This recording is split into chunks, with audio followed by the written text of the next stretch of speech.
Bien-aimé dans le Seigneur, bonjour. Je veux dire merci au Dieu créateur parce qu'il a créé la femme. Merci au Dieu d'Abraham, Dieu d'Isaac, Dieu de Jacob, toi qui es une femme. Dis merci au Dieu qui t'a créé. Alors, je vais te dire encore aujourd'hui, prends le proverbe 31. Il est écrit au verset 25. La force et l'honneur, voilà ce qui l'habille.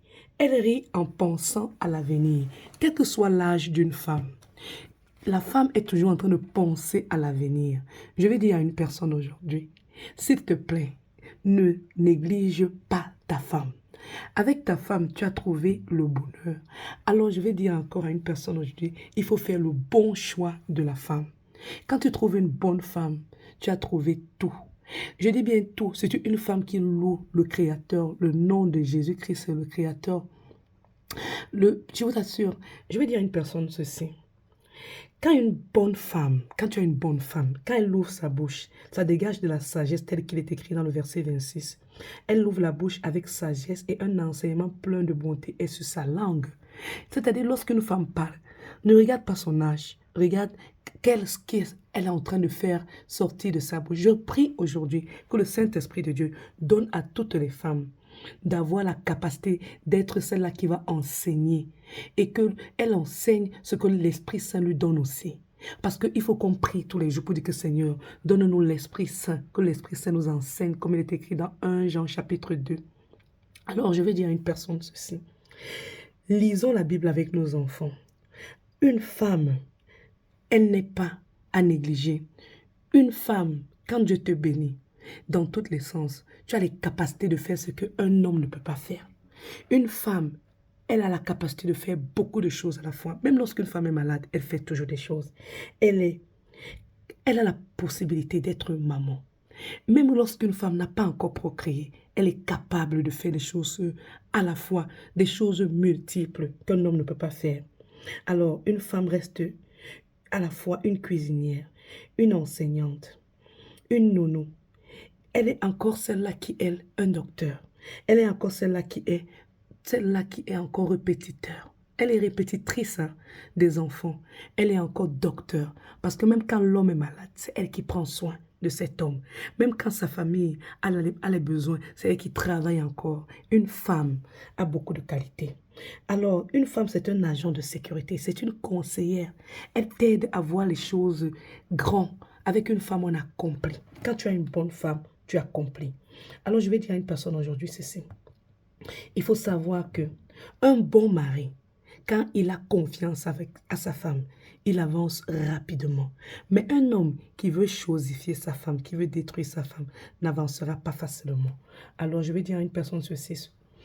Il faut savoir que quand on dit que la femme sage bâtit sa maison dans le Proverbe 24, on bâtit la maison avec l'Éternel des armées.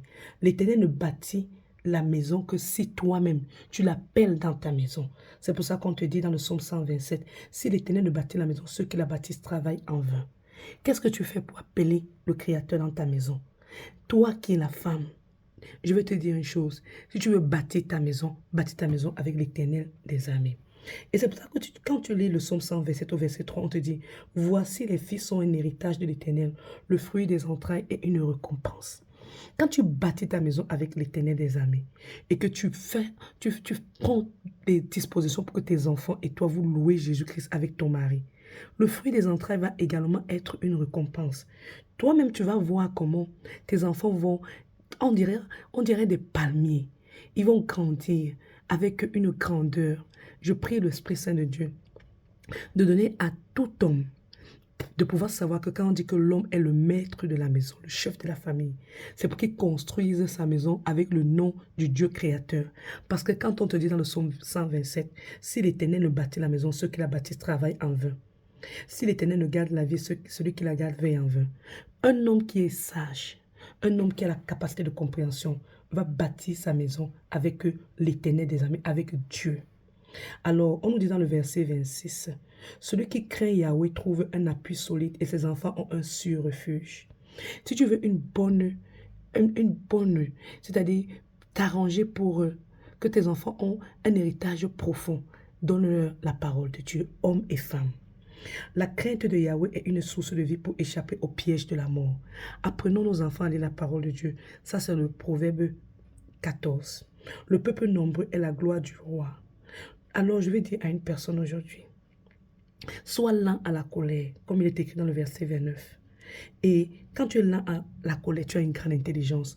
Je vais dire à une femme, ne te mets pas en colère. Je vais dire à un homme, éloigne la colère de toi. Un couple doit prier ensemble pour pouvoir grandir ensemble, pour pouvoir bâtir une maison. Il faut la présence de l'Esprit Saint et de Dieu. Alors je vais dire à une personne aujourd'hui, un cœur tranquille est la vie du corps, mais l'envie est la carie des os. Femme, sortez de l'envie. Sortez de l'envie.